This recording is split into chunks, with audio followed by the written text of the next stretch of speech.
Alléluia, alléluia. Père, je te bénis encore, papa, ce soir.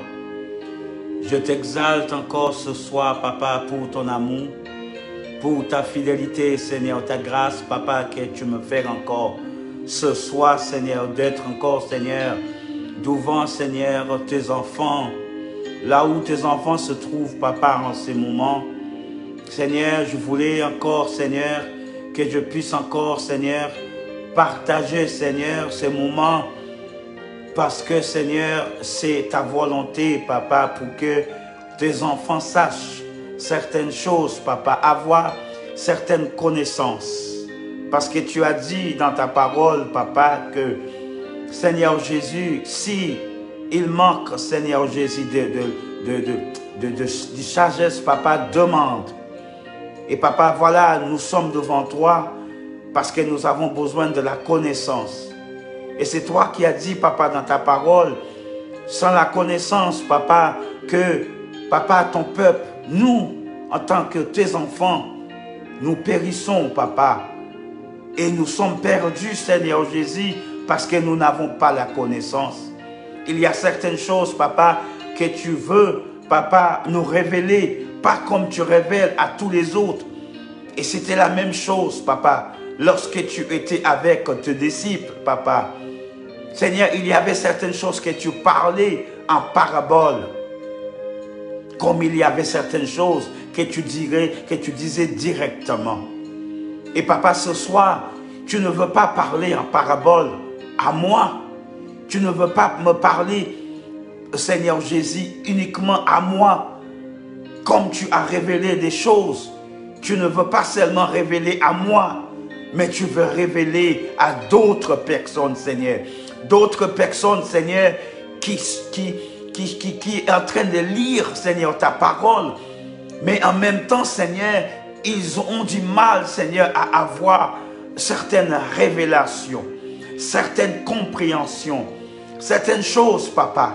Parce que, Seigneur, je reçois beaucoup de témoignages, des personnes qui disent, Seigneur, qui lisent la parole, mais au bout, Seigneur, ils n'arrivent pas à comprendre, Seigneur, certaines choses.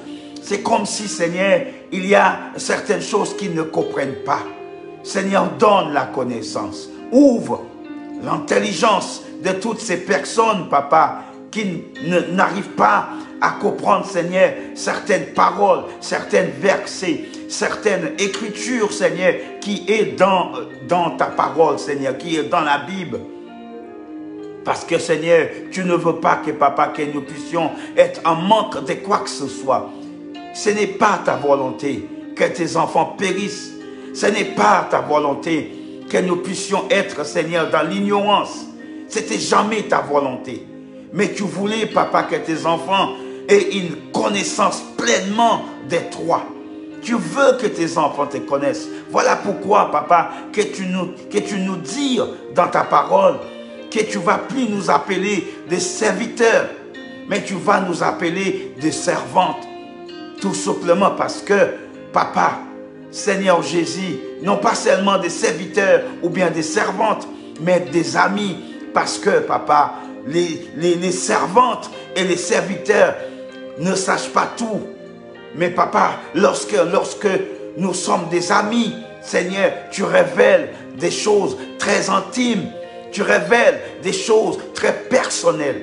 Alors ce soir, tu veux nous révéler des choses, certaines choses que nous ne connaissons pas. Alors papa, agis ce soir. Parle, papa, à tes serviteurs. Parle à tes servantes. Parle à tes enfants. Parle à tes amis, papa. Parce que nous voulons écouter. Nous voulons avoir encore plus de connaissances. Alors nous te remercions pour cela. Bonsoir, bonsoir mes bien-aimés. Bonsoir.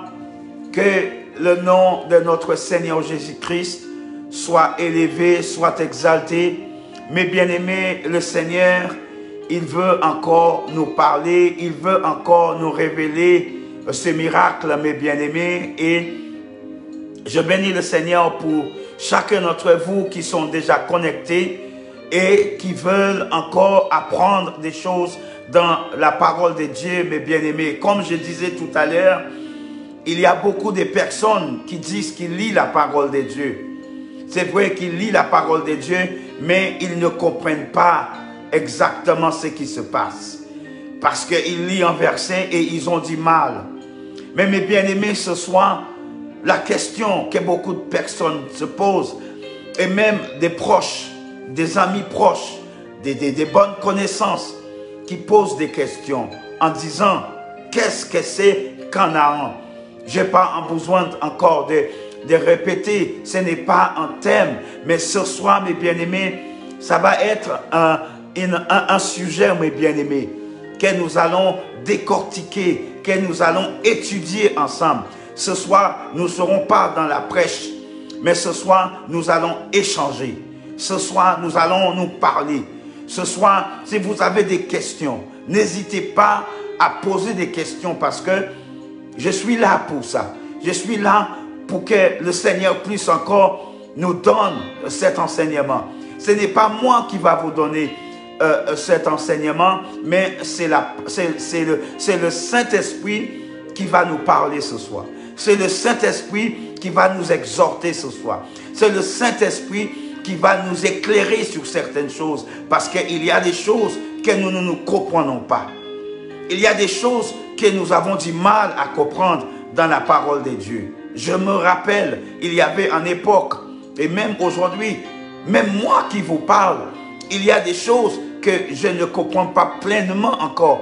Mais le Seigneur me fait cette grâce en travers de la prière, en travers je fais des recherches, je cherche dans la parole de Dieu, je cherche et je prie et je demandais à Dieu de me révéler en travers de sa parole, mes bien-aimés. Et voilà ce que nous allons faire ce soir. Nous allons parler, nous allons échanger. Comme je disais, si vous avez des questions, n'hésitez pas à poser des questions. N'hésitez pas parce que nous sommes là pour ça. Parce que c'est la parole de Dieu qui nous a dit, exhortez-vous les uns et les autres.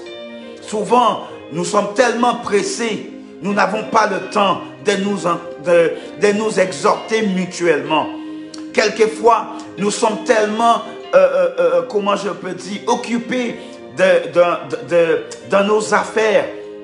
Nous n'avons pas le temps pour nous exhorter. Nous n'avons pas le temps pour nous encourager mutuellement. Quelquefois, nous n'avons même pas le temps de prier pour nos frères ou bien de prier pour nos sœurs.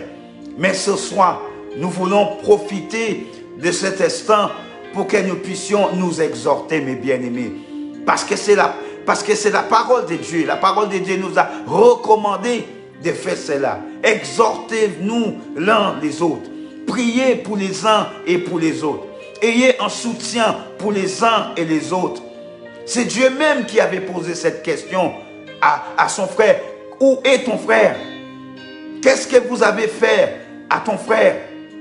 Et lui, il a répondu, est-ce que je suis le gardien de mon frère? Oui, oui, vous êtes le gardien de votre frère. Vous êtes le gardien de votre sœur. Je suis votre gardien. Je dois veiller sur vous.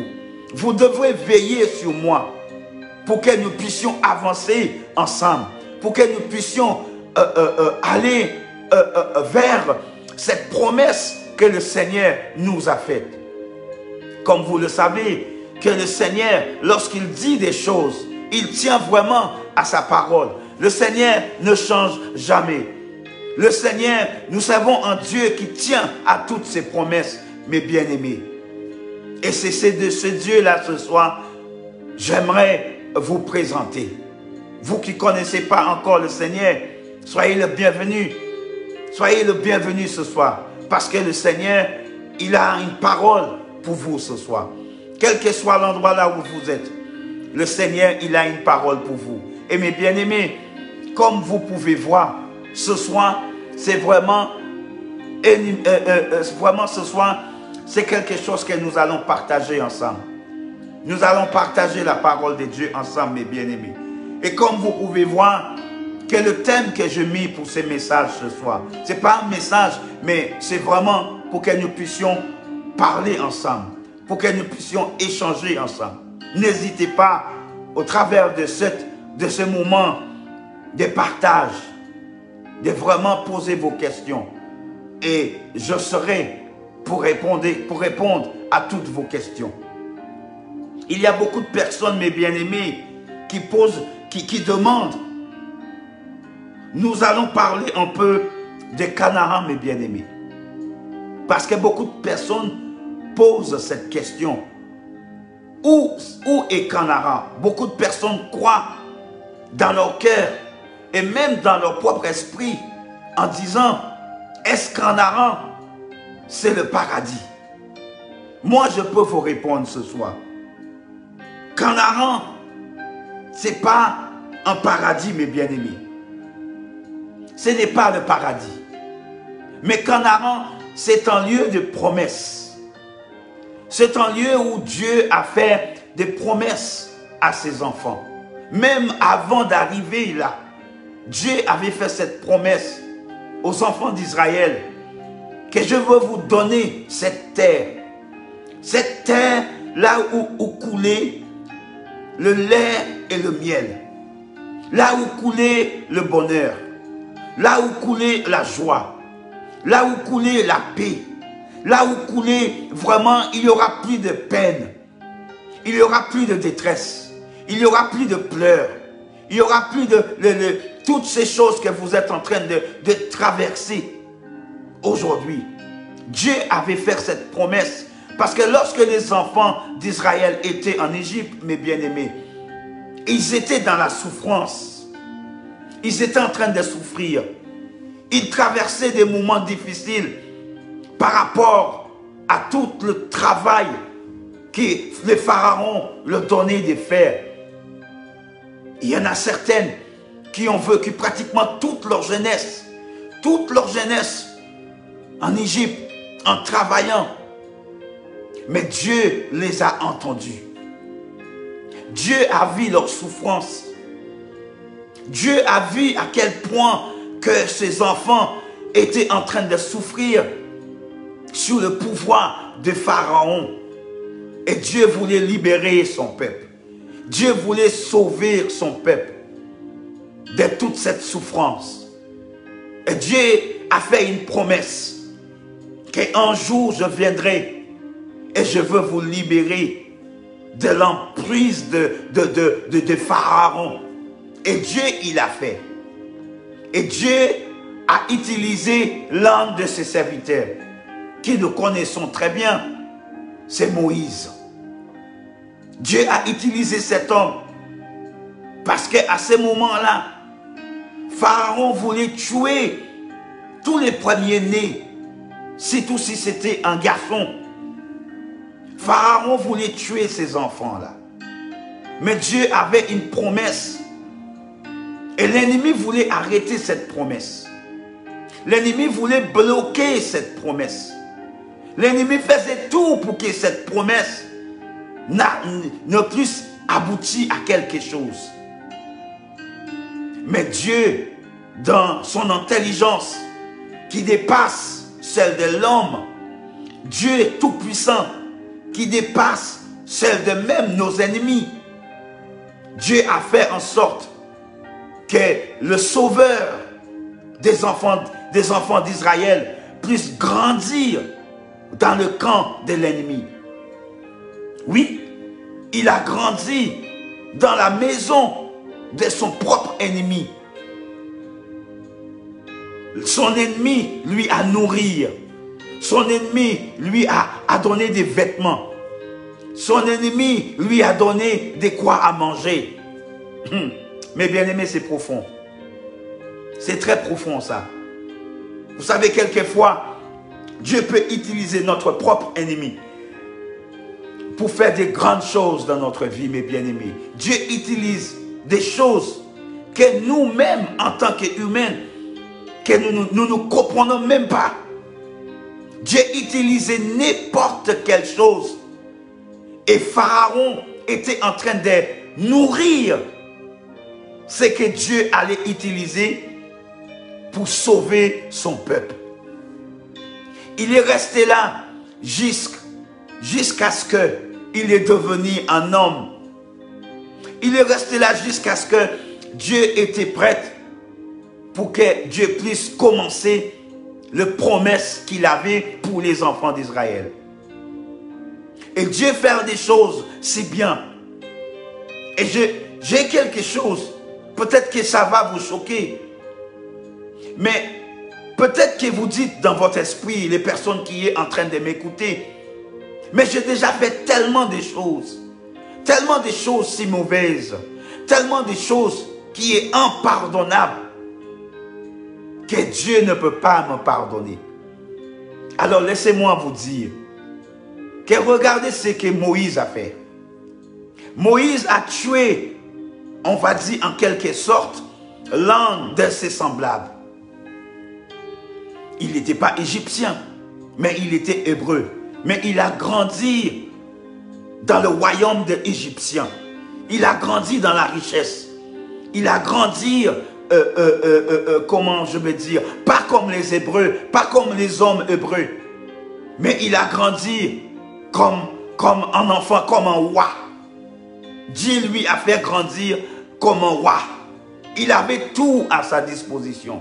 Il avait le pouvoir. Il avait l'autorité. Il pouvait tout faire. S'il dit quelque chose, ça se fait. S'il dit ne fais pas quelque chose, ça se fait. Quelles que soient les choses que Moïse disait, ça pouvait s'arrêter. Et Dieu a permis que cet homme grandisse dans la maison de son ennemi. Voilà comment Dieu fonctionne. C'est pour cela que je vous dis que Dieu, c'est lui qui connaît votre pensée. C'est lui qui connaît votre cœur. Et quel que soit l'endroit là où vous êtes, Dieu, il est capable de faire en sorte que vous puissiez sortir dans cette situation. Votre péché n'est pas trop grave pour que Dieu puisse vous utiliser. Vous posez plein de questions parce que vous ne comprenez pas certaines choses. Il y a certaines choses dans la Bible qui est un peu compliquées, qui vous perplexent et vous ne comprenez pas.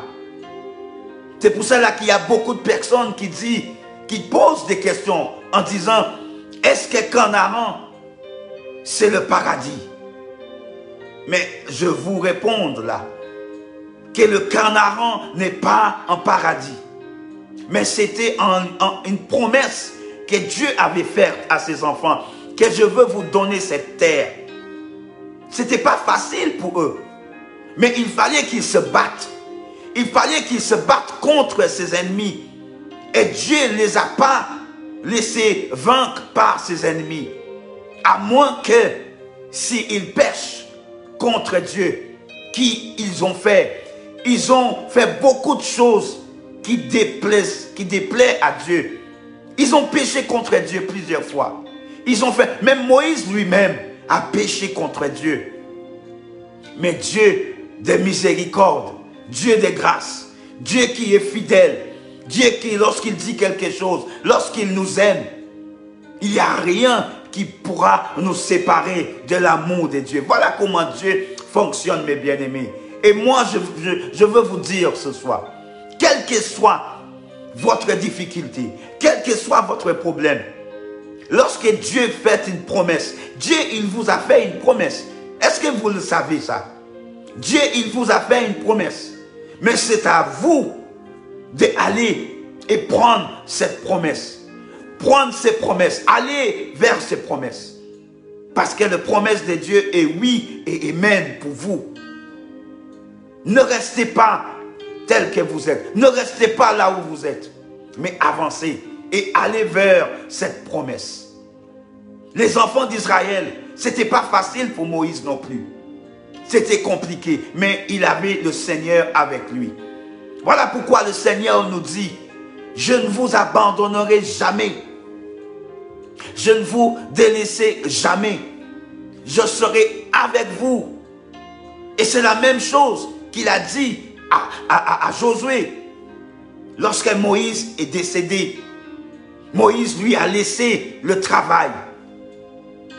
Parce que la parole de Dieu, nous allons lire tout à l'heure dans la parole de Dieu. Et nous allons voir comment, même si la personne avec qui Dieu a révélé que je veux vous utiliser pour que vous puissiez accomplir ce travail, même si la personne que Dieu a utilisée à un certain temps, mais la promesse de Dieu doit arriver. Et c'était exactement ce qui s'est passé. Dieu a utilisé Moïse pour faire en sorte que les enfants d'Israël quittent le pays d'Égypte et pour rentrer dans leur destinée. Pourquoi vous croyez qu'ils ont resté si longtemps dans le désert? C'est la question que beaucoup de personnes posent. Pourquoi ils ont tourné en rond? Tout simplement, c'est à cause de leur péché. C'est à cause de leur désobéissance. C'est à cause de tous ces faux dieux qu'ils ont pas laissés en Égypte. Ils ont parti avec tout cela. Et tout cela a empêché la volonté de Dieu de s'accomplir. Voilà pourquoi ils tournaient en rond pendant 40 ans. Mais malgré leurs péchés, malgré toutes leurs idoles, malgré toutes leur cœur qui était rebelle, malgré tout leur cœur qui était très dur, Dieu ne les a jamais abandonnés. Alors moi je peux vous dire ce soir, malgré l'esprit de rébellion que vous avez, malgré l'esprit vous ne voulez pas écouter, vous voulez rester dans votre propre point de vue, vous voulez rester dans votre propre pensée, vous ne voulez pas changer. Mais moi je peux vous dire, si vous faites confiance à Dieu, si vous cherchez l'Éternel, si vous mettez toutes vos confiances à Dieu, peut-être c'est pour cela que des choses n'avancent pas aussi dans votre vie. Parce que vous êtes têtu. Parce que vous ne voulez pas écouter. Lorsque Dieu vous demande de chercher ma face, lorsque Dieu vous demande d'arrêter de faire tout cela, lorsque Dieu vous demande de faire comme si, Dieu vous demande de faire comme ça, vous ne voulez pas. Dieu, il a une promesse. Et il tient vraiment à toutes ses promesses, mes bien-aimés. Il ne change pas. Quand il dit quelque chose, si Dieu, il vous vise ce soir, c'est qu'il a quelque chose pour vous. Et même avant votre naissance, il avait fait cette promesse.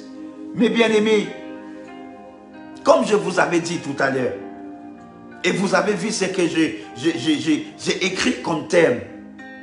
Qu'est-ce que c'est Canaan? Beaucoup de personnes disent, est un lieu d'accord entre l'homme et son Dieu. Et aussi un lieu là où Josué a pu ramener le peuple de Dieu dans leur promesse. Mais si vous avez votre Bible ce soir, comme je vous ai dit, ce soir, nous allons vraiment prendre notre temps. Nous ne sommes pas pressés, nous allons prendre le temps et nous allons vraiment étudier la parole de Dieu. Prenez votre Bible. Prenez votre Bible avec vous.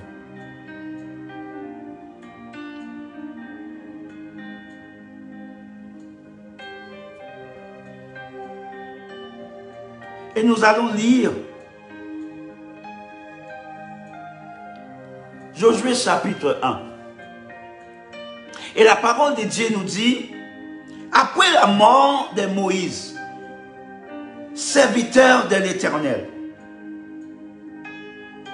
l'Éternel dit à Josué, fils de Nun, serviteur de Moïse, Moïse, mon serviteur, est mort.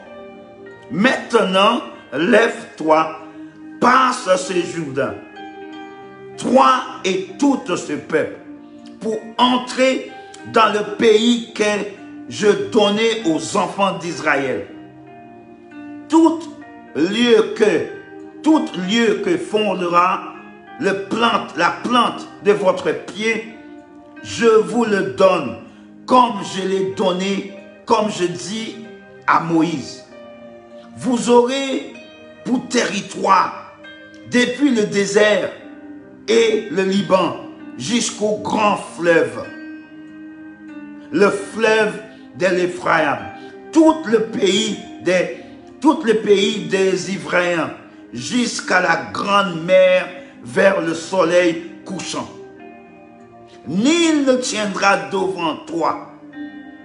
Tant que tu vivras, je serai avec toi, comme j'étais avec Moïse. Je ne te délaisserai point. je ne t'abandonnerai point.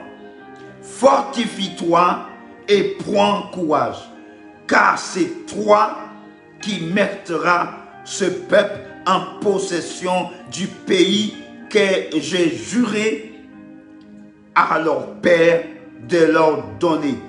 Fortifie-toi seulement et aie bon courage, en agissant fidèlement selon toute la loi que Moïse, mon serviteur, t'a prescrit. Ne te détourne ni à droite, ni à gauche, afin de réussir dans tout ce que tu entreprendras. Mes bien-aimés, la parole de Dieu, Josué chapitre 1, verset 1 jusqu'à verset 8, est claire. Après la mort de Moïse, les enfants d'Israël ont perdu leur père spirituel. J'imagine, ils avaient ce grand homme, ils voyaient ce grand homme qui faisait des miracles. Lorsque Dieu l'utilise, Dieu parlait directement à cet homme. Et eux, ils disaient, mais qu'est-ce que nous allons faire? Tout notre rêve est tombé à l'eau. Qu'est-ce que nous allons faire? Aujourd'hui, vers qui nous allons tourner? Vers qui à qui nous pouvons faire confiance? Dieu nous a fait cette promesse. Mais cette promesse ne peut pas s'accomplir sans l'aide de Moïse. Cette promesse ne peut pas s'accomplir sans l'aide de ces grands hommes. Laissez-moi vous dire, mes bien-aimés, les pensées de Dieu ne sont pas la nôtre. Parce que quand Dieu il a un plan, quand Dieu il a un projet pour nous, et ce projet doit s'accomplir. Ce projet ne changera jamais. Elle doit s'accomplir. Et voilà ce qui s'est passé. Après la mort de Moïse,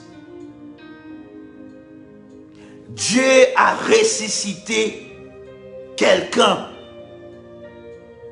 Dieu a ressuscité quelqu'un. Parce que le temps de Moïse était accompli. Moïse a fait jusqu'à ce que Dieu lui avait demandé de faire. Dieu lui a demandé d'aller voir Pharaon. Demander à Pharaon de libérer mon peuple pour que mon peuple puisse me servir dans le désert.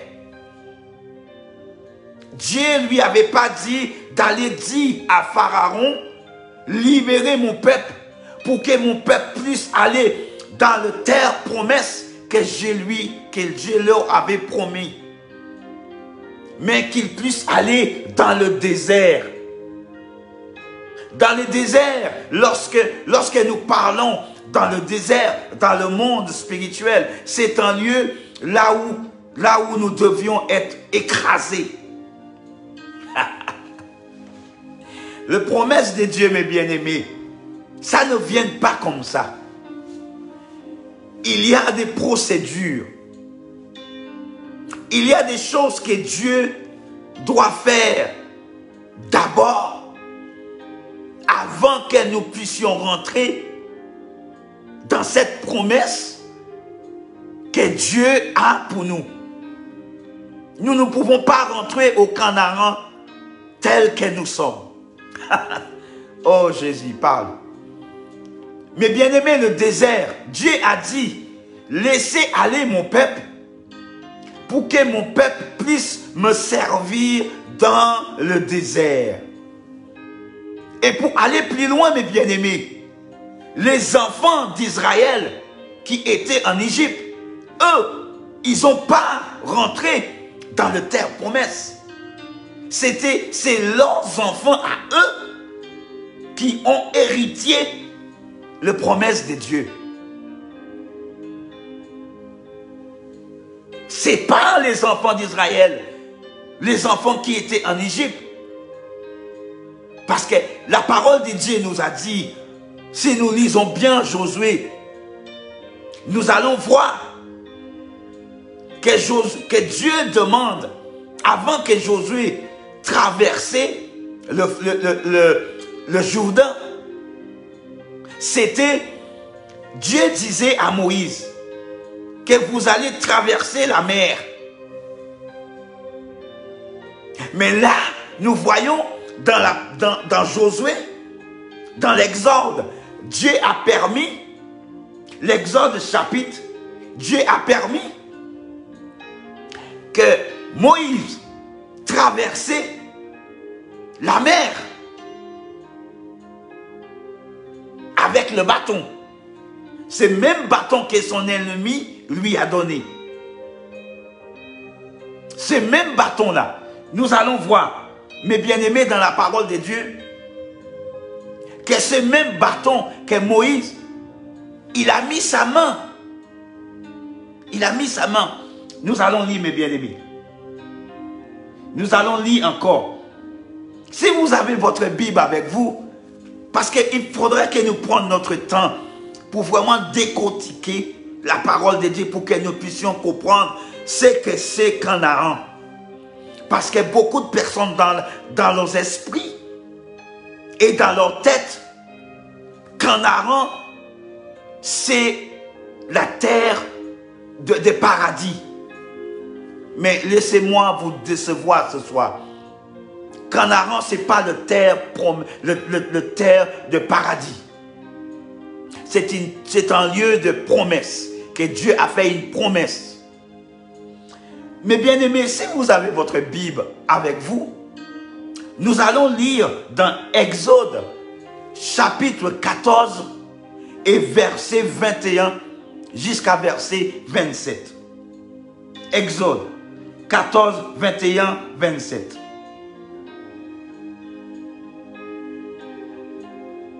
Exode, chapitre 14, verset 21 à 27. Et mes bien-aimés, écoutez ce que la parole de Dieu nous dit. Parce que j'étais en train de faire un parallèle entre comment Dieu a utilisé Moïse et comment Dieu a utilisé Josué. Presque la même manière. Et c'est de là, parce que tout au début, après la mort de Moïse, les enfants d'Israël n'avaient pas de confiance tout de suite en Josué. Parce que pour eux, ils connaissaient uniquement Moïse. Durant toutes ces années, pendant des siècles et des siècles, ils connaissaient le seul leader. Ils voyaient Josué faisait des choses avec Moïse. Ils voyaient Josué tout le temps à côté de Moïse. Mais ils n'ont jamais vu Josué en tant que leader, en tant que tête, en tant que chef. Il était toujours accompagné. Mais nous allons voir quelque chose. Nous allons voir quelque chose. Il faudrait que nous rentrons vraiment dans tous ces passages-là pour que nous puissions comprendre bien pourquoi Dieu fait en sorte que les enfants d'Israël passent toutes ces choses-là pour qu'ils puissent rentrer dans la terre promesse. Il fallait qu'ils rentrent d'abord dans le désert. Alors, Exode 14, verset 21. Moïse étendit sa main sur la mer, et l'Éternel fleura la mer par un vent d'Orient qui souffla avec impétuosité. Toute la nuit, il mit la mer à sec. Et les eaux se fondirent. Les enfants d'Israël entraient au milieu de la mer à sec. Et les eaux formant comme une muraille à leur droite et à leur gauche. Les Égyptiens les poursuivaient et tous les chevaux des pharaons et ses chars et ses esclaves entraient après eux au milieu de la mer. À la veille du matin, l'Éternel de la colonne de feu et des nuées regarde le camp des Égyptiens et mit en désordre le camp des Égyptiens. Nous voyons les 3 premiers versets, c'est ça qui m'intéresse. La parole de Dieu dit, Moïse a étendu sa main. D'accord? Moïse a étendu sa main de la mer. Et Dieu a séparé la mer à droite et à gauche pour que ses enfants traversent. Souvenez-vous que je vous avais dit tout à l'heure, quel que soit votre problème, quel que soit votre obstacle, Dieu voit cela. Et en rien n'est impossible pour que Dieu puisse trouver une solution, pour qu'il puisse vous amener jusqu'à votre promesse. Parce que c'est un Dieu qui tient sa parole. Il ne ment pas, il n'est pas comme nous. Il ne peut pas mentir. C'est un Dieu qui tient à ses promesses. Maintenant, je vous avais dit tout à l'heure, Moïse devant Pharaon, il a dit à Pharaon, laissez aller mon peuple pour qu'ils puissent servir leur Dieu dans le désert. Mais il fallait qu'il arrive dans le désert pour qu'ils puissent préparer ce qui les attend. Il fallait qu'ils puissent passer par la sanctification. Il fallait qu'ils passent par des moments d'humiliation. Il fallait qu'ils passent par des moments de pleurs. Il fallait qu'ils passent par des moments de découragement. Le désert. Il fallait qu'ils passent par ce moment-là. Et non pas seulement ça, mais la parole de Dieu dit, pendant qu'ils étaient dans le désert toutes ces années-là, leurs vêtements ne vieillissent pas. Leurs chaussures ne vieillissent pas. Tout restait intact parce que Dieu les a gardés. Mais il fallait qu'ils passent par ce désert. Après le désert, il fallait qu'ils combattent. Mais ils vont combattre comment? Nous ne pouvons pas obtenir les promesses de Dieu facilement comme ça, mes bien-aimés. Ne pensez pas que lorsque vous voulez rentrer dans votre Canaan, comme je vous ai dit, Dieu nous a fait des promesses sur cette terre. Et la promesse de Dieu, c'est que nous puissions réussir sur cette terre. Son promesse à lui, c'est que nous puissions avoir tout ce que notre cœur désire. Mais beaucoup d'entre nous, nous ne voulons pas passer dans ce désert-là. Quand votre frigo est vide, quand votre compte en banque est rouge, quand vous n'avez même plus le désir pour prier, quand vous n'avez même pas le désir d'aller à l'église, aller dans la présence de Dieu. Vous êtes fatigué, vous êtes stressé, vous ne trouvez pas de solution. Et c'est de là que Dieu te prend et il te met dans le désert pour qu'il puisse te ramollir parce que tu es venu à ton bon sens. Là, il te prend. Et il te met dans le désert. Et il va te ramollir.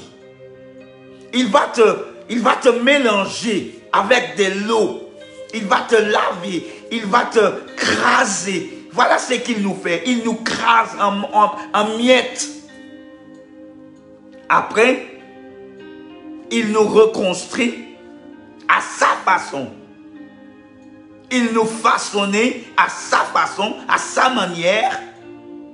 Et c'est de là que nous quitterons le désert pour que nous puissions rentrer dans le désert. Parce que si il te laisse aller vers cette promesse qu'il t'a faite, il y a des géants, il y a des ennemis, et il fallait que tu vainques ces ennemis-là. Il fallait absolument que tu vainques ces ennemis. Mais comment vous allez faire pour vaincre ces ennemis si il t'a pas crasé et brisé et te façonné à sa manière? Et voilà ce qu'il fallait qu'il fasse. Et lorsque les enfants d'Israël ont resté toutes ces années, il fallait que Dieu leur reconstruise, refaire, ramener des nouvelles choses. Eux, ils sont restés dans le désert, ils sont mourir dans le désert. Ils sont les enfants d'Israël qui ont quitté l'Égypte. Eux, ils n'ont pas rentré dans la promesse. Je veux vous dire quelque chose. Vous savez, ces moments difficiles que tu es en train de traverser dans ces déserts-là, vous savez, c'est pour votre enfant demain, pour avoir encore plus d'accès. C'est vos enfants qui vont profiter de ce bonheur-là. Ce que tu traverses aujourd'hui, le bonheur, c'est pour vos enfants. Et c'est exactement ça qui s'est passé avec les enfants d'Israël. Parce que si nous lisons la parole de Dieu dans le livre de Josué, nous allons voir que lorsque les enfants d'Israël étaient sur le point de vraiment rentrer dans les promesses, ils avaient des ennemis à se battre avec. Mais Dieu dit à Josué de sanctifier ces enfants-là, sanctifier les enfants d'Israël. Ça veut dire le circoncis. Parce que ce n'est pas les mêmes enfants qui ont quitté l'Égypte que je circoncis dans le désert. C'était une équipe différente. C'était un peuple avec une mentalité différente. Ces enfants-là, ils n'ont pas vécu le pharaon. Donc, ils ne savent pas ce que c'est pour combattre. Il fallait qu'ils se préparent. Parce que leur grand-père, leur père, Dieu les a préparés. Avant de quitter l'Égypte, Dieu les a préparés. Et lorsqu'ils sont arrivés dans le désert, Dieu les a circoncis. Et c'est pour cela qu'ils pouvaient se battre contre ses ennemis. Et ils ont procédé beaucoup de terres. Le terre des Éphésiens, le terre des Amoréens, beaucoup de terres, ils ont gagné beaucoup de combats pendant que Moïse était avec eux. Mais quand Moïse est décédé, il y a une autre équipe, c'était un autre troupeau, c'était une autre vision, c'était d'autres idées, c'était d'autres personnes. Donc Dieu a dit à Josué de circoncire tout ce peuple pour qu'ils puissent se battre. Parce qu'il y avait une équipe qui s'appelle, un peuple qui s'appelle les Haïs. Et ils ne pouvaient pas combattre contre eux parce qu'ils n'étaient pas prêts. Si nous lisons le livre de Josué à partir du chapitre 6 jusqu'à chapitre 8, nous allons voir comment les enfants d'Israël ont perdu cette bataille contre les Haïts. Pourquoi? Parce qu'eux, ils n'étaient pas prêts. Ils n'étaient pas prêts. Et il fallait que Josué allait se humilier devant Dieu et les anciens qui étaient avec lui. Il fallait qu'il se humilie devant Dieu en disant: nous avons toujours gagné notre bataille. Avec Moïse, nous avons toujours gagné. Tous les ennemis qui sont venus contre nous, nous avons toujours gagné. Qu'est-ce qui s'est passé? Pourquoi nous n'arrivons pas? Pourquoi nous n'avons pas pu gagner, combattre contre? Pourquoi nous n'avons pas réussi à vaincre les Haïs? Et c'était un peuple même pas nombreux. Mais ils ont perdu ce combat. Ils n'ont pas réussi ce combat. Pourquoi? Parce qu'il y avait le péché. Ils ont péché contre Dieu. Parce que Dieu était avec eux. Dieu les a fait gagner beaucoup de combats. Même pour rentrer à Jéricho, Dieu les a envoyé beaucoup de choses. Dieu les a fait des promesses. Quand vous allez rentrer à Jéricho, vous allez passer dans la ville 7 fois, mais une fois toute la semaine. Lundi, vous passez une seule fois. Mardi, vous passez une seule fois. Mercredi, vous passez une seule fois. Jeudi, vous passez une seule fois. Vendredi, vous passez une seule fois. Samedi, vous passez une seule fois. Dimanche, lorsque vous passez, sonnez le trompette et le muraille va tomber. Il fallait qu'il le fasse 7 fois. Le numéro spécial de Dieu. Ils l'ont fait. Mais tout simplement parce que eux, ils n'étaient pas circoncis. Ils n'étaient pas sanctifiés. Ils étaient sur la protection de Dieu, le nuage de Dieu. Donc lorsqu'ils ont rentré à Jéricho, parce que Josué les avait envoyé des espions pour espionner d'abord. Mais lorsqu'ils ont rentré à Jéricho, qu'est-ce qui s'est passé? Certes, ils ont laissé le prostitué et toute sa famille, sa mère, son frère, son père, ses soeurs, toute cette famille. Ils ont sauvé toute cette famille. Ils ont laissé toute cette famille partir. Mais ils ont fait quelque chose. Ils ont volé des choses dans une maison à Jéricho. De l'or, de l'argent, des manteaux, de grandes valeurs. Et qu'est-ce qu'ils ont fait?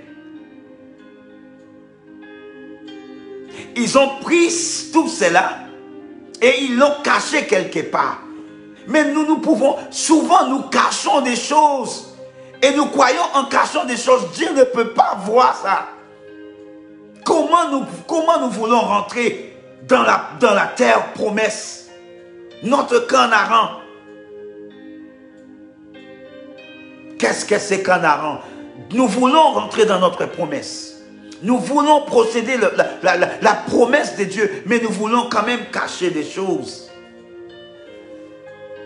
Nous ne pouvons pas cacher des choses. Sinon, nous n'allons pas rentrer dans notre terre promesse. Le Canaan.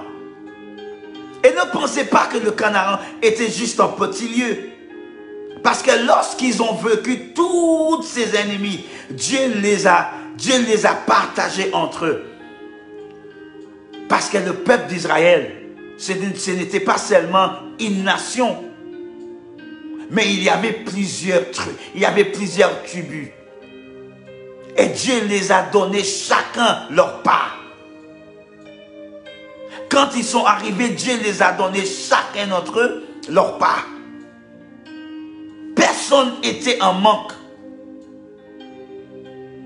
Nous allons lire encore. Lisons encore quelque chose. Nous voyons que Moïse, il fallait qu'il étende sa main. D'accord? Mais lorsqu'il s'agit de Josué, il y avait une alliance.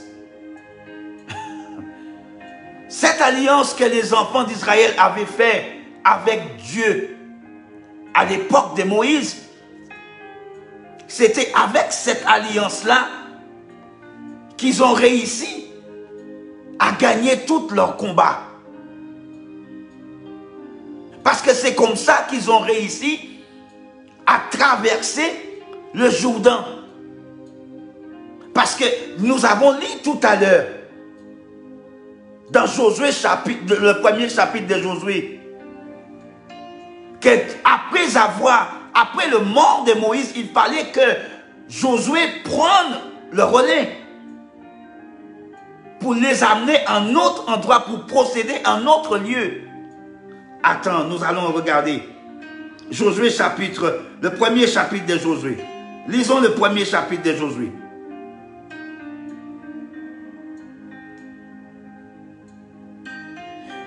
Après la mort de Moïse, le serviteur de l'Éternel, l'Éternel dit à Josué, fils de Nun, serviteur de Moïse, Moïse, mon serviteur, est mort. Maintenant, lève-toi, passe ce Jourdain. Passe. Maintenant, mon serviteur est mort. Parce que Moïse n'a pas pu traverser ce Jourdain pour aller de l'autre côté. Donc, il fallait que quelqu'un les aide pour traverser. Je ne sais pas si vous voyez exactement ce que j'ai essayé de vous dire. Là, il dit, pour traverser ces Jourdains, pour passer ces Jourdains, toi et tout ce peuple, pour entrer dans le pays que je donnais aux enfants d'Israël. Tout le lieu que fondera la plante de votre pied, je vous le donne. Comme je l'ai dit à Moïse, j'avais fait cette promesse à Moïse, maintenant je te fais cette promesse. Vous aurez pour territoire, depuis le désert que je viens de vous dire, dans le désert, là où Dieu les a préparés. Dieu les a préparés.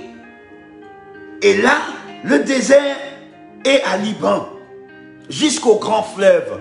Grand fleuve, ça veut dire que c'est là se trouve le Canaan.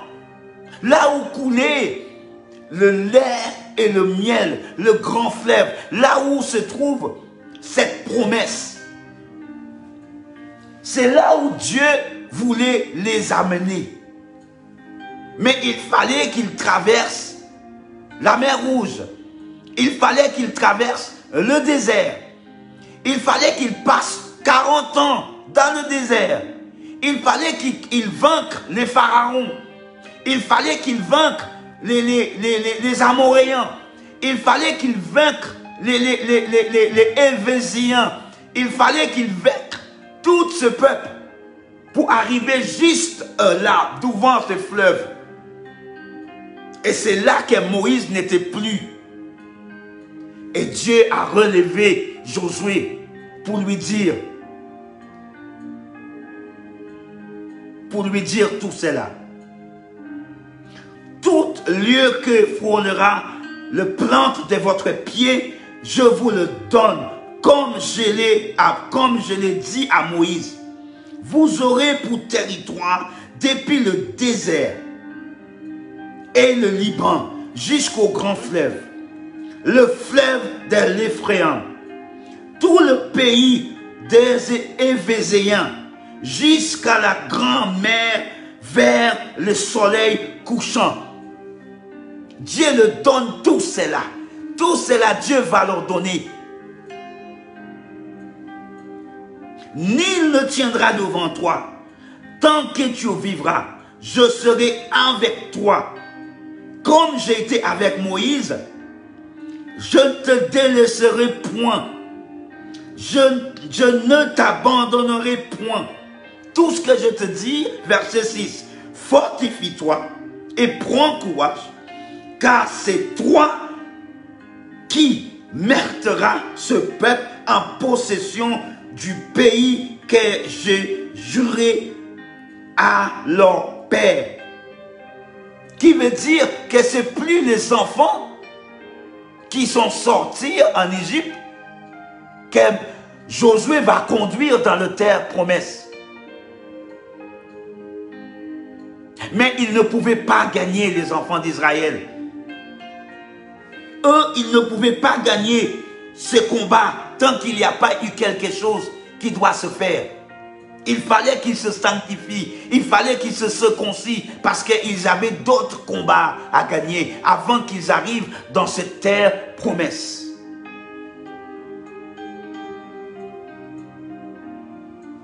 Nous continuons encore. Mais nous allons encore lire un verset biblique, mes bien-aimés.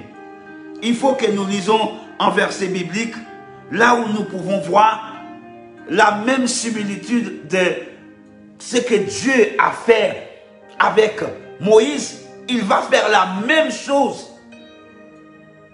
avec Josué pour traverser ce Jourdain. Mais c'est juste la structure qui est différente. Lisons Josué chapitre 3, verset 13. À partir du verset 13. Josué chapitre 3.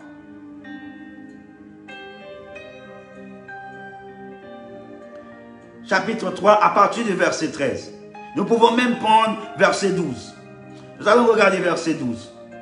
Maintenant, prenez 12 hommes parmi les tribus d'Israël, un homme de chaque tribu. Et là, verset 13. Et dès que le sacrificateur qui portant l'arche de l'Éternel, le Seigneur de toute la terre, poseront la plate de pied dans ces eaux du Jourdain, les eaux du Jourdain seront coupées, carrément coupées. Pour Moïse, c'était séparé à droite et à gauche. Mais Dieu a carrément arrêté l'eau. L'eau sera coupée. Les eaux qui descendent d'en haut et elles s'arrêteront à un manteau. Ça veut dire que Dieu va vraiment figer l'eau. Elle va arrêter. Et verset 14 dit, le peuple sortir de ce tente pour passer le Jourdain, et le sacrificateur qui portait l'arche d'alliance marchait devant le peuple. Il fallait cette alliance que Dieu avait faite avec Moïse pour qu'il puisse utiliser cette alliance pour traverser le Jourdain. L'arche de l'alliance marchait devant le peuple. Quand le sacrificateur qui portait l'arche feront arriver du Jourdain et que leurs pieds se feront mouiller au bord de l'eau, le Jourdain rangeant par-dessus toutes ces rivières tout le temps de la maison. les eaux qui descendent d'en haut arrêtées et les élevant à un manteau, à une très grande distance. Ça veut dire que dès que les enfants, dès que les serviteurs là portaient cette alliance, c'est comme ça qu'ils ont réussi à traverser ces Jourdains. Et lorsqu'ils ont traversé ces Jourdains, mes bien-aimés, c'est là que les enfants d'Israël ont commencé à avoir plus de confiance et plus de clarté envers Josué. Il fallait que Josué fasse ses preuves. Et pourtant, Dieu lui parlait. Pourtant, Dieu échangeait avec lui tout le temps. Mais les enfants d'Israël n'avaient pas de confiance en lui. Nous allons continuer à lire.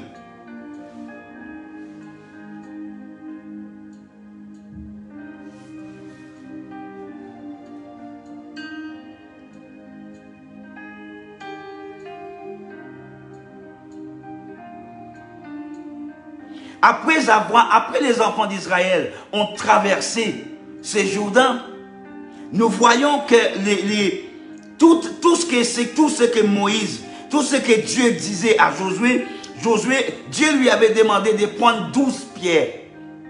12 pierres. Quand ils ont sorti de ces Jourdains, et il fallait qu'ils le placent quelque part. Et après avoir placé les pierres quelque part, les enfants d'Israël posent la question à Josué en lui demandant « Pourquoi vous faites ça ?» Josué leur répond en disant « Lorsque vous, enfants, allez vous poser les questions à propos de tous ces pierres-là, vous allez leur expliquer c'est à cause de ces pierres-là que vous avez pu traverser ces Jourdains. »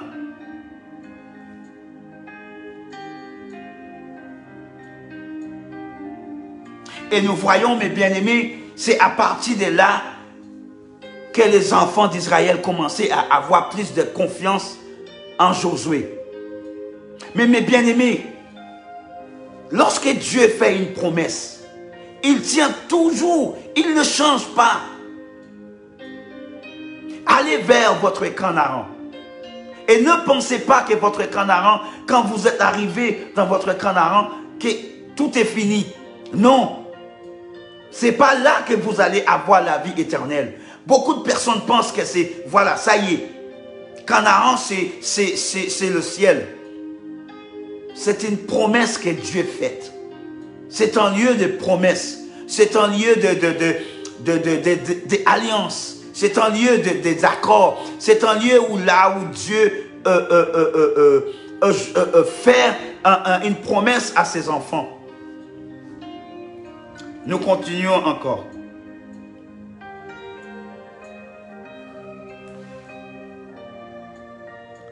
Nous passons à une autre question que quelqu'un a posée.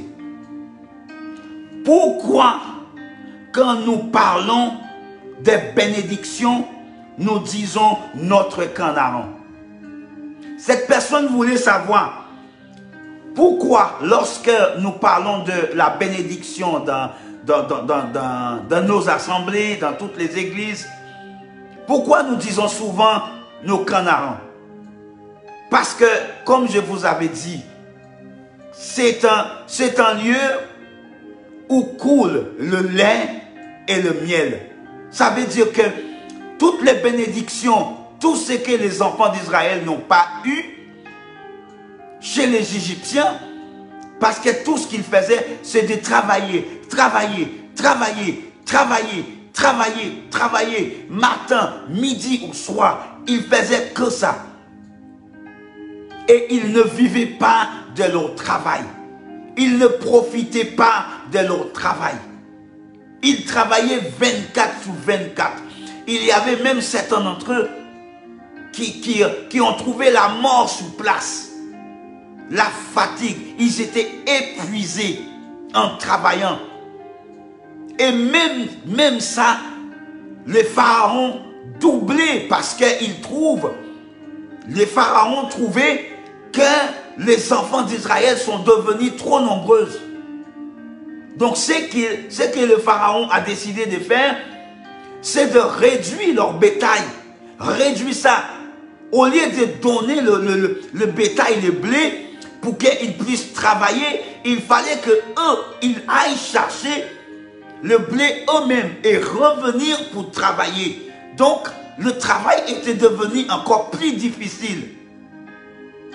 Et ça ne s'arrêtait pas là. Lorsque les pharaons ont vu que les enfants d'Israël commençaient à devenir trop nombreux, ils commençaient à avoir peur. Et ils ne voulaient pas que ce peuple devenait plus grand que lui. Donc ils demandaient aux infirmières qui étaient là, à chaque fois, l'un des femmes, des enfants d'Israël, ramener un enfant au monde, si c'est une fille, garde, il faut qu'elle reste en vie.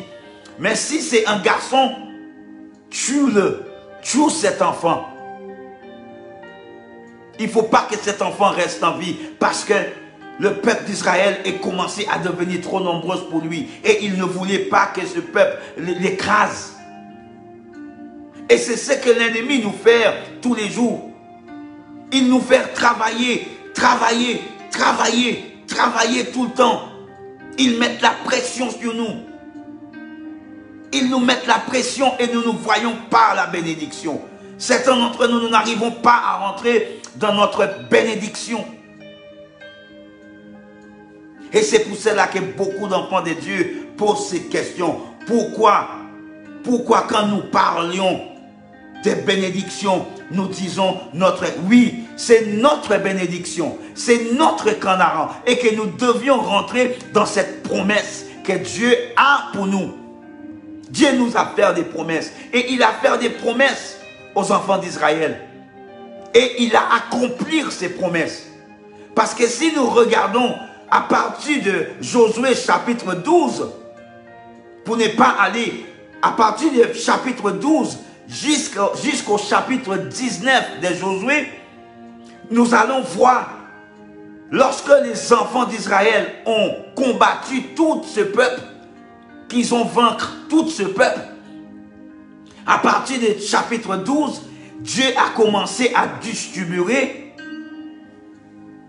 les promesses à toutes les tribus. Il commençait à leur donner des terres, leurs terres, des maisons, des choses qu'ils n'ont jamais eues. Ils n'ont jamais eu en possession. Ils ne pouvaient pas dire que c'était à eux. Toutes ces chapitres, toutes les nations, toutes les tribus qui étaient avec les enfants d'Israël, Dieu les a donnés. Les tribus de Benjamin, les tribus de Ruben, les tribus de Gad, les tribus, tous ces peuples-là, les Lévites, tous ces peuples, à partir du chapitre 12 jusqu'au chapitre 20, 21, voire même 21, vous voyez comment Dieu a commencé à bénir tous ces gens-là. Parce qu'ils sont arrivés au Canaan. Ils ont vaincu tous les ennemis. Il y avait même certains ennemis qui ont eu peur des rois, qui ont eu peur parce qu'ils entendaient tous les espoirs que les enfants d'Israël faisaient. Ils gagnaient chaque fois qu'ils partent en combat. Ils n'ont jamais perdu. Quand ils perdent un combat, c'est qu'il y a le péché parmi eux. Mais dès qu'ils sont restés sur la loi que Dieu avait mis en place, ils leur gagnaient tout le temps. Et ils ont réussi à tout gagner. Et cette bénédiction, cette Canaan, laissez-moi vous dire, votre Canaan, là où coulait le lait et le miel, c'est à vous, c'est la vôtre. Mais l'ennemi met la pression sur vous. L'ennemi ne veut pas que vous réussissiez. L'ennemi ne veut pas que vous quittez l'Égypte. Certains d'entre nous, nous sommes dans l'église en fin de compte. Mais nous sommes toujours sur l'esclavage. Eh oui, eh oui. Nous sommes dans l'église. Mais nous sommes toujours dans l'esclavage. Nous n'arrivons pas à procéder notre Canaan. Vous posez la question, qu'est-ce que c'est Canaan? Tant que vous restez avec votre esprit de l'esclavage, vous êtes toujours sur le pouvoir de Pharaon. Dieu ne peut pas me libérer de ça. Dieu ne peut pas me sauver de ça. Je suis allé trop loin. Ça peut être l'esclavage de la prostitution. Eh oui. Ça peut être l'esclavage de la masturbation. Ça peut être l'esclavage de l'adultère. Ça peut être l'esclavage d'un homme qui ne veut pas te marier. Ils ne veulent pas t'épouser, mais ils veulent te garder. Et vous désirez le mariage. Vous voulez le mariage parce que vous voulez que votre vie soit en règle devant le Seigneur. L'esprit de l'esclavage, l'esprit de Pharaon, qui ne veulent pas que vous grandissiez, qui ne veulent pas que vous deveniez quelqu'un d'important. Pharaon ne veut pas cela pour vous. Il veut que vous restiez là. Sur mon emprise, il veut que vous restiez là. Mais vous pouvez sortir. Parce que Dieu, il a entendu toutes tes prières. Il attend que vous faites ce pas. Vous avez votre part à faire. Et les enfants d'Israël, ils l'ont fait. Parce qu'ils l'ont battu, ils l'ont combattu. Ils ont décidé de ne plus rester sur l'emprise de ce grand roi, le Pharaon. Ils ont décidé, je ne veux plus rester là. Mais je veux me battre. Comme il disait à Moïse, ton Dieu sera mon Dieu. Ce que ton Dieu dit, nous ferons. Aujourd'hui, vous pouvez confesser et déclarer cette même parole sur votre vie. Le même Dieu des enfants d'Israël est mon Dieu. Et la même manière comment les enfants d'Israël ont servi Dieu. Je veux servir Dieu la même manière, avec la fidélité, avec la droiture. Je veux servir Dieu. Vous pouvez dire la même chose aujourd'hui. Qu'est-ce qui vous empêche? Pourquoi vous avez peur de rentrer dans votre promesse? Là où coulait le miel. Dieu, il a des bonnes choses pour toi. Ne restez pas dans cette situation. Les enfants d'Israël ne voulaient pas rester dans cette situation. Ils ne voulaient pas rester là. Malgré des années, vous aussi, ça fait des années que vous êtes dans cette situation. Dieu, il attend que vous faites. Il attend que ça, que vous faites le premier pas. Si vous faites le premier pas, Dieu, il attend que vous faites le premier pas envers lui. Les enfants d'Israël, ils ont avancé. Tu n'es pas allé trop loin pour que Dieu puisse te pardonner. Tes péchés ne sont pas trop grands pour que Dieu puisse pardonner. Peut-être que vous êtes en prison et que vous êtes en train de m'écouter. Et vous disiez que là, je suis en prison. J'ai tué quelqu'un. Je vais faire du mal à quelqu'un. Dieu ne peut pas faire que... C'est pas possible. Dieu ne peut pas me faire sortir en prison. Et devenir un homme de cœur. Un homme pour servir. Un homme que Dieu puisse utiliser. Voilà ce que vous êtes en train de dire. Et l'ennemi, il réjouit. Il se sent bien. Parce que vous allez dans son sens. Et c'est ce que les pharaons, ils faisaient toutes ces années. Ils voulaient que les enfants d'Israël allaient tout le temps dans son sens. Mais laissez-moi vous dire ce soir, la situation que vous êtes en train de vivre aujourd'hui, dans le désert, sous l'emprise de Pharaon, Dieu, il a entendu tous ces moments que vous avez prié. Dieu, il a entendu tous ces moments que vous avez pleuré devant lui. Dieu, il a entendu tout cela et il a envoyé des personnes dans votre entourage. Mais l'esclavage, ça fait tellement longtemps que vous êtes sur ce pouvoir de l'esclavage. Vous ne voulez pas quitter. Dieu veut que vous quittez. Dieu veut que vous dites oui à moi. Votre situation a duré trop longtemps. Et Dieu lui-même, il a descendu parce qu'il a entendu le cri des enfants d'Israël. Et il a descendu pour sauver son peuple. Dieu, il fait la même chose pour chacun d'entre nous. Il a descendu lui-même pour sauver son peuple. Le péché que vous êtes en train de faire, ne pensez pas que Dieu ne peut pas. Dieu pardonne quel que soit le péché.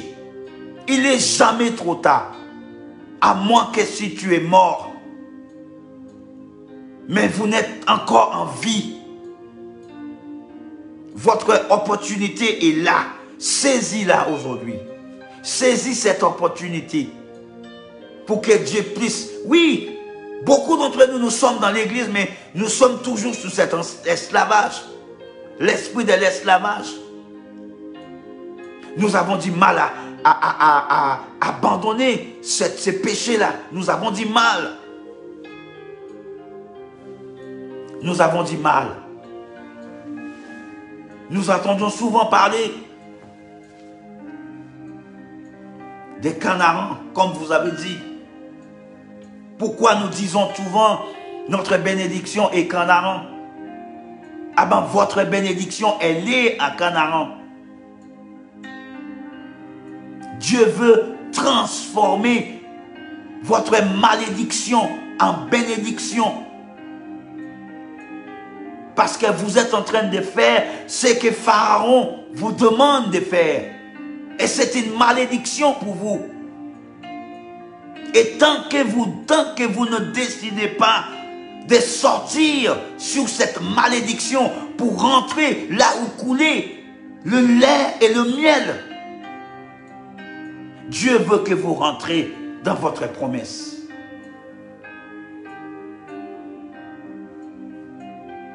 En effet, Canaan est un endroit là où le Seigneur a manifesté sa gloire très souvent pour son peuple. Dieu a manifesté sa gloire très souvent. Et je pouvais même dire, là, tout le temps, il a manifesté sa gloire, sa présence était toujours avec les enfants d'Israël. Dans le combat, il envoyait ses anges de combat pour combattre avec les enfants d'Israël. Dieu veut envoyer ses anges de guerre pour combattre à votre place. Parce que ce n'était pas les enfants d'Israël qui combattaient, mais c'était les anges qui prenaient leur place. Les anges veulent prendre votre place aujourd'hui pour que vous puissiez vaincre. Dieu veut que vous vainquiez ce problème-là, cette situation. Vous pouvez le vaincre, mais il va falloir que vous laissez la place à Dieu lui-même. Peut-être que vous êtes en train de dire, j'ai toujours vu ma vie comme ça et personne ne veut pas la changer. Je ne change rien pour personne. Eh bien, restez tel que vous êtes. Restez dans cette situation. vous avez le sourire toute la journée. Mais quand vous êtes seul, dans votre lit, dans votre maison, vous êtes dans quel état d'esprit? Est-ce que c'est ce même sourire-là que nous avons l'habitude de voir?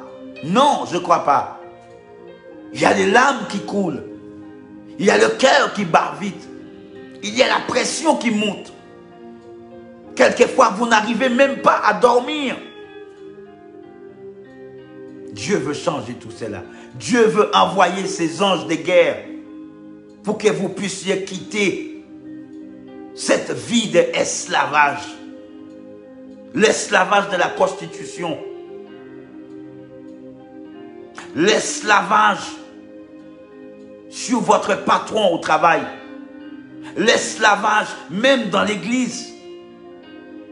Vous êtes devenu un esclave des hommes, mais pas des dieux. Vous êtes au service des hommes, mais pas au service des dieux. Dieu veut changer cela. Il veut changer cela pour vous.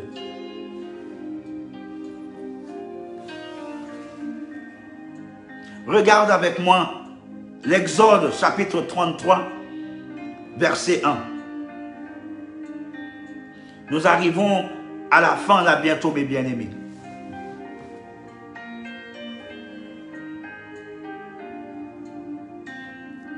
« 33, verset 1.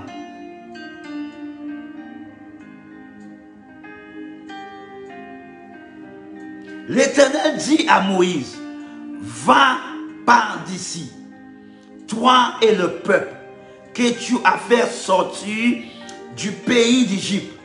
Monte vers le pays que j'ai juré à donner à Abraham, à Isaac et à Jacob, en disant, je leur donnerai à ta postérité.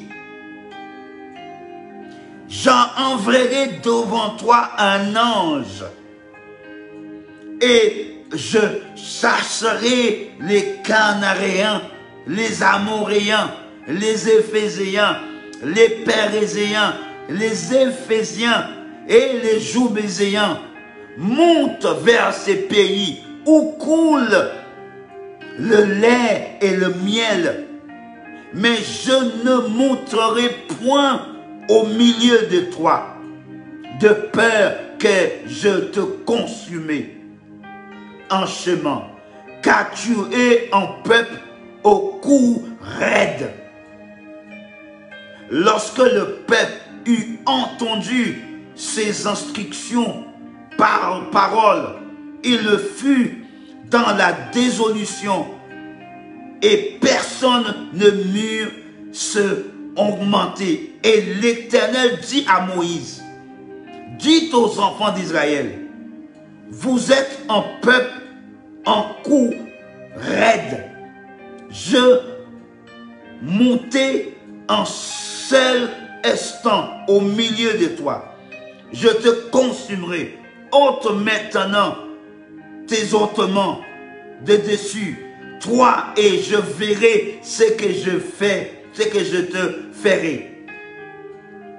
Les enfants d'Israël se dépouillant de leurs ôtements et s'éloignant du mont Horeb. Mes bien-aimés, nous voyons là clairement, que ce que les enfants d'Israël étaient en train de prendre en main. Parce que l'Éternel disait à Moïse, va par d'ici, va par là. Toi et le peuple, tu as fait sortir le pays d'Égypte. Monte vers le pays que j'ai juré de donner à Abraham, à Isaac et à Jacob, en disant, je te donnerai en postérité, je enverrai devant toi un ange, mes bien-aimés, un ange de guerre, un ange pour combattre. Je vous ai dit tout à l'heure que le combat que vous êtes en train de mener, cette combat, elle n'est pas à toi. si vous voulez rentrer dans ces Canaans, cette question que vous posez, comment ferais-je pour rentrer dans cette terre? Comment je vais faire? Eh bien, voilà la réponse. Dieu va envoyer les anges de guerre à votre place. Il va envoyer les anges. Ce n'est pas vous qui va te combattre. Trop souvent, nous prenons la place de Dieu. Dieu a envoyé les anges. Il a envoyé les anges lui-même pour combattre. Mais qu'est-ce que vous faites? Vous prenez la place. Dieu veut vous donner cette terre, cet endroit là où coulait le lait et le miel. Regardez tous tes ennemis que Dieu veut combattre pour toi. Je donnerai en postérité, je enverrai devant toi un ange et je chasserai les Cananéens, les Amoréens, les Éphéséens, les Pérézéens, les Éviséens et les Jébuséens. Monte vers ces pays où coule le lait et le miel. Monte, parce que je vais combattre. Je vais faire ces combats à votre place. Ne restez pas dans cet esprit d'esclavage. L'esprit de l'esclavage, Dieu ne veut pas que vous restiez là. Parce qu'il veut combattre à votre place.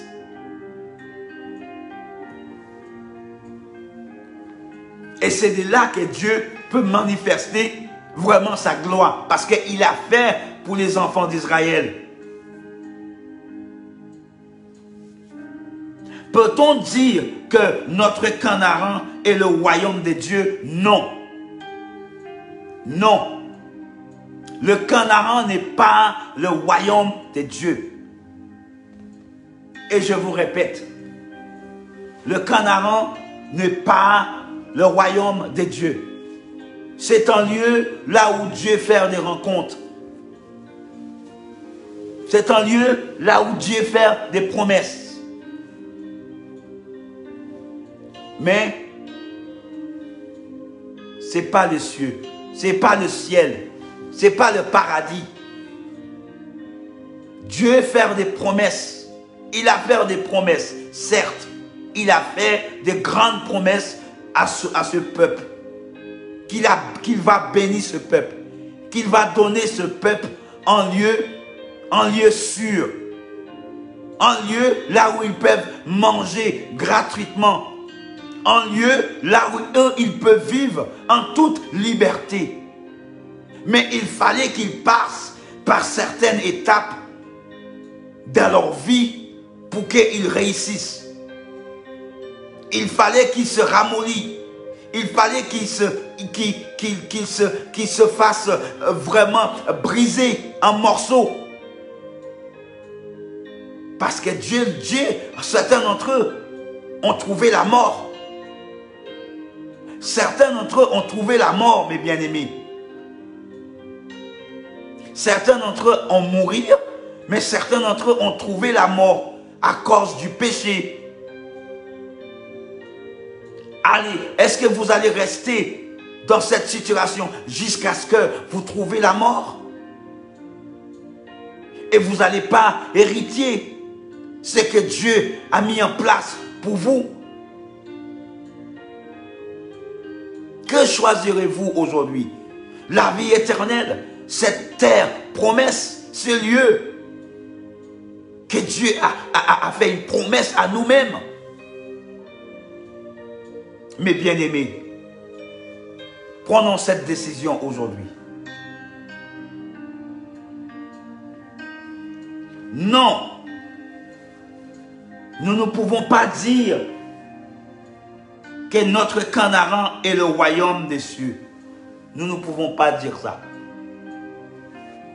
Mais nous pouvons dire qu'est-ce qu'est en effet un endroit très sacré, bien évidemment.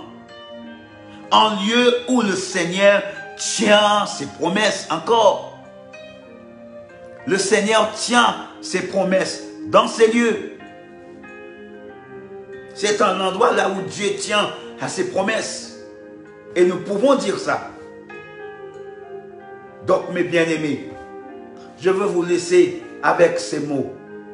Tous ces mots, mes bien-aimés. Prenons cette parole. Quel que soit l'endroit là où vous êtes. Dieu t'a fait des promesses. Il t'a fait des promesses. Ne laissez pas l'ennemi voler tout ce que Dieu a mis en place pour vous. Dieu a dit que j'ai des projets, pas des projets de malheur. Dieu n'a jamais donné des projets de malheur à ses enfants d'Israël. Les enfants d'Israël ont choisi le malheur parce qu'ils voulaient garder toutes les idoles. Et c'est pour cela que Dieu, certains d'entre eux ont trouvé la mort dans le désert. Beaucoup d'entre eux ont trouvé la mort dans le désert. Parce qu'ils ont choisi. Ils ont choisi cela. Que choisirez-vous aujourd'hui? En tant que frère, en tant que sœur, en tant que serviteur, en tant que servante, en tant que peuple de Dieu, que choisirons-nous aujourd'hui? Le Seigneur nous laisse le choix. Allons-nous rester sur cet esprit de l'esclavage et dire que je n'ai pas le choix, je suis obligé de servir l'Éternel comme cela? Non. Non. Ce n'est pas ce que Dieu a en plan. Ce n'est pas le plan de Dieu, ça. Je suis venu pour que vous puissiez hériter ces lieux de promesses, là où coulait le lait et le miel, le bonheur, la bénédiction, la richesse. Un lieu sacré, là où vous pouvez toujours être dans ma présence. Vous n'aurez pas de difficulté à avoir quoi que ce soit. Toutes les bénédictions que vous attendez toutes ces années, Dieu l'a gardé pour vous. Rentrez dans votre Canaan. Rentrez dans votre promesse. Rentrez dans le lieu là où le Seigneur t'a préparé. Rentrez là-dedans. Parce que c'est un lieu sûr. Les pharaons ne veulent pas que vous y allez là-bas. Pourquoi vous croyez que les pharaons ont suivi les enfants d'Égypte? Lorsque Moïse, pourtant, il les a libérés. Pharaon les a libérés. Mais il est quand même revenu pour aller le chercher. Ne pensez pas que quand vous donnez votre vie à Christ, l'ennemi ne va pas vous laisser. Il ne va pas vous laisser. Ils viendront derrière vous. Parce qu'il le sait. Le lieu que le Seigneur a préparé pour vous est beaucoup mieux que là où il veut vous garder. Dans cette terre abominable, là où vous travaillez tous les jours. Vous êtes fatigué, mais il veut quand même vous travailler.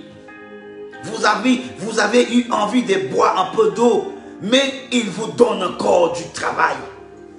Vous avez envie de vous reposer, mais il vous donne encore du travail. Vous n'êtes pas en paix, mais il vous donne encore la pression que vous êtes en paix. Mais non, vous n'êtes pas en paix. Le Seigneur veut vous donner le meilleur. Le meilleur. Je peux vous garantir ce que le Seigneur, ses promesses à lui, et oui et amen. Ce qu'il a fait pour moi, ce qu'il a fait pour les autres, il peut le faire pour vous. Votre péché n'est pas trop grand. Vous n'avez jamais allé trop loin. Ses oreilles n'est pas trop sourde. Ses mains n'est pas trop courtes pour vous sauver. Il peut vous sauver. La même manière comment il a sauvé le peuple d'Israël, il peut vous sauver aussi. Alléluia. Je crie envers toi. Oh, oh, oh. Je crie envers toi. Oh, ce soir le Seigneur, il veut que tu cries envers lui. Oh, oh, oh, je crie envers toi. Oh, oh, oh, je crie à toi. Oh, oh, le Seigneur, il entend ce soir que tu es en train de crier envers lui. Il entend toutes ces agonies. Il entend tous ces moments. Il voit tous ces moments de détresse que vous avez. Laissez le Seigneur. Il tend sa main envers vous. Donnez-lui ses problèmes. Le Seigneur, il voit. Moi, et je suis juste un instrument que le Seigneur utilise. Je suis juste un instrument, en rien d'autre. Mais je prie au nom de Jésus pour toutes les personnes qui ont entendu cette parole ce soir. Papa, tu les connais mieux que moi. Quel que soit à la Dominique, quel que soit en Martinique, en Guadeloupe, dans les États-Unis, à l'Angleterre, partout dans le monde, Seigneur, là où les personnes ont écouté cette parole, je prie, Papa, au nom de Jésus, que ce soit, Seigneur, que tu libères, Seigneur, ton peuple. Que tu libères ce jeune garçon, Seigneur, qui est devenu un esclave du péché. Qui est devenu un esclave de beaucoup de choses, Seigneur, dans sa vie. Cette jeune femme, Seigneur, qui crie envers toi, Seigneur. Papa, tu l'as entendu. Et que tu lui dis ce soir, ma fille, j'ai entendu tes prières. Et je suis venu pour te libérer. Je suis venu pour te guérir. Je suis venu pour te laver. Je suis venu pour te donner une vie meilleure. Parce que cette vie que tu mènes aujourd'hui, ce n'est pas le plan que j'avais pour toi. Cette vie d'adultère, cette vie de fornication, cette vie qui me déplaît, ce n'est pas celle-là que j'ai pour vous. Les pharaons veulent que tu travailles 24 sur 24. Les hommes veulent que tu travailles 24 sur 24. Les hommes veulent que tu sois leur esclave tous les jours. Tu n'as pas de repos. Tu travailles tous les jours. Le Seigneur veut te sauver. Et il veut te donner la vie éternelle. Papa, je te bénis pour toutes ces personnes-là qui ont entendu cette parole. Et je prie au nom de Jésus que ta volonté soit faite dans leur vie, Papa. Au nom de Jésus-Christ de Nazareth. Mes bien-aimés, que Dieu vous bénisse. Que Dieu vous garde. Que Dieu vous sauve dès ce soir. En travers de ces messages. Ne cherchez plus le canaran terrestre. Mais cherchez le canaran céleste. Parce que beaucoup d'entre nous ne savons pas vraiment ce que c'est le canaran. Ça, c'était une promesse que Dieu avait faite aux enfants d'Israël. Mais votre promesse, votre canaran aujourd'hui, n'est pas celle que vous voyez comme les enfants d'Israël. Mais votre canaran aujourd'hui, c'est là où le Seigneur, lorsqu'il nous a quittés, et il nous a dit, j'allais préparer un lieu pour vous. Et c'est là où coulait votre lait et votre miel. C'est là où coulait toute votre bénédiction. C'est là où coulait tout le salut. Tout est en train de couler dans ces lieux. Alors cherchez premièrement le royaume de l'Éternel. Et il viendra envers vous. il viendra envers vous. Il est déjà là en train de vous parler. Il est déjà là en train de vous parler. Donc que Dieu vous bénisse. Que Dieu vous garde. Et je vous dis à très bientôt. Lorsque le Seigneur me permettra de revenir, je reviendrai envers vous avec une parole. Lorsque le Seigneur me permette de revenir envers vous. Que Dieu vous bénisse, mes bien-aimés. Et je vous dis à très bientôt.